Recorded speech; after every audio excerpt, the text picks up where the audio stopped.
I'm Lily, a docent of the Anthropology Museum of Guangxi. Today, I'd like to show you an exhibit of the museum. Zhuang brocade quilt cover with patterns of two lions rolling an embroidered ball, with red rolled water ripple as the background. Its main patterns are two lions rolling an embroidered ball. Each pair of lions is separated by two groups of 4 wine-connected flowers. The overall layout is symmetrical, and the picture is lively and vivid, as there are no lions in the inhabited areas of Zhuang people.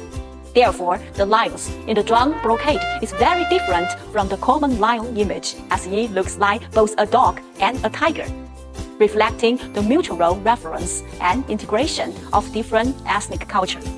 The patterns of two lions rolling an embroidered board are widely used among the people in China.